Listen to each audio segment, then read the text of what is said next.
भोसलेंची सून, जाधवांची कन्या, भोसलेंची सून, शिवबांची माता, भाग्य कोणते अजून, भाग्य कोणते अजून. हिंदवी स्वराज्याची पताक नाभी अभिमानानं डोलते, हिंदवी स्वराज्याची पताक नाभी अभिमानानं डोलते. लक्ष देऊन ऐका, मी जिजाऊ बोलते, मी जिजाऊ बोलते.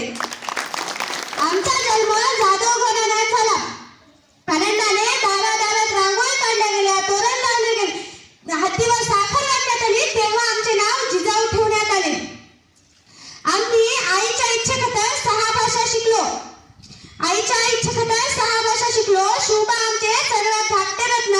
त्यांना आम्ही अतिशय कठीण परिस्थितीवर मात करून आम्ही शिवबांना घडवलं. अंगणातील तुळस, कोठ्यातील गाय, घरातील अंगणातील तुळस, कोठ्यातील गाय, घरातील माय यांच्यावर जर कोणी वाकड्या नजरेने पाहत असेल तर त्याची गय करू नका, अशी शिकवण आम्ही शिवबांना दिली.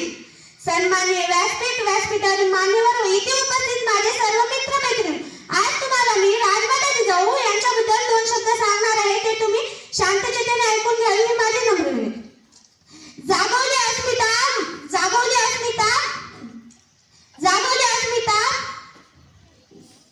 जागवली मराठ्याची अस्मिता, भगवा अस्मती फडकला, जागवली मराठ्याची अस्मिता, भगवा अस्मती फडकला. राजमाता जिजाऊ तुमच्या प्रेरणेने महाराष्ट्राचा सोनेरी इतिहास घडला. राजमाता जिजाऊ तुमच्या प्रेरणेने महाराष्ट्राचा सोनेरी इतिहास घडला. मराठ्याच्या रक्तात जिने स्वाभिमान गाजवला, मराठ्याच्या रक्तात जिने स्वाभिमान गाजवला. हिंदवी स्वराज्याचे सोनेरी स्वप्न पाहिले, ते सोनेरी स्वप्न सत्यात उतरवण्यासाठी अविरत प्रयत्न केले. अशा अवघ्या महाराष्ट्राची ऊर्जा म्हणून ओळखल्या जाणाऱ्या राजमाता जिजाऊ यांचे आचरण. राजमाता जिजाऊ यांचा जन्म सिंदखेड राजा येथे 12 जानेवारी 1598 साली झाला. त्यांच्या वडिलांचे नाव लखोजीराव व त्यांच्या आईचे नाव मालसाबाई असे होते. खेळण्याच्या वयातच हाती, ढाल, तलवार घेऊन युद्ध कौशल्य संपादन केले. तो काळ असा होता की मुघल महाराष्ट्राच्या जनतेवर अन्याय अत्याचार करत होते. हे अन्याय अत्याचार करत होते. आया बहिणीच्या अब्रूवर हात घालत होते. हे अन्याय अत्याचार मुळापासूनच कुठेतरी थांबला पाहिजे. अन्याय करणाऱ्याने 10 वेळा विचार केला पाहिजे, असे जिजाऊंना वाटत होते.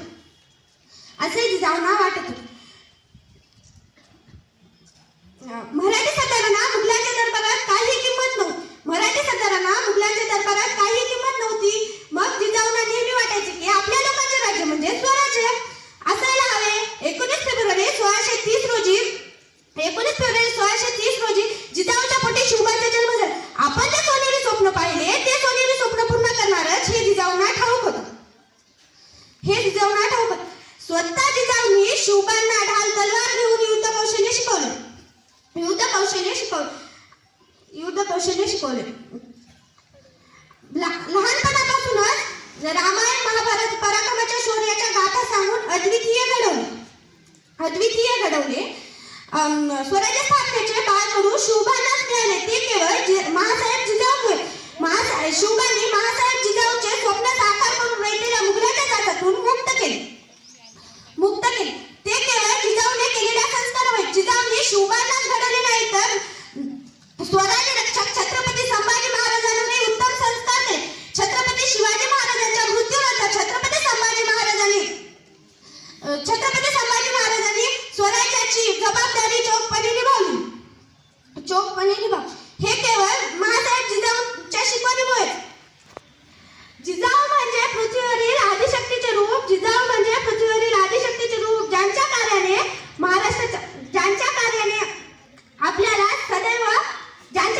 आपल्या महाराष्ट्राचा सोनेरी इतिहास घडला, ज्यांच्या कार्याने आपल्याला सदैव प्रेरणा, ऊर्जा मिळते, ज्यांनी स्त्रियांना घायल हरिण होऊन जगण्यापेक्षा वाघीण होऊन कसे जगायचे हे शिकवले, अशा आदर्श व्यक्तीबद्दल किती सांगले तरी कमीच आहे. प्रत्येक घरात जर शिवबाचा जन्म व्हायचा असेल तर प्रत्येक आईने जिजाऊ व्हावंच लागेल.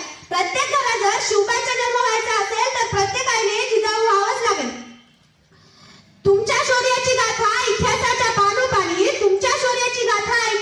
पानोपानी, स्वराज्याची जननी राजमाता जिजाऊ, तुम्ही स्वराज्याची जननी, तुम्ही स्वराज्याची जननी. सदैव नतमस्तक होईल मी तुमच्या चरणी. जय जिजाऊ, जय शिवराय.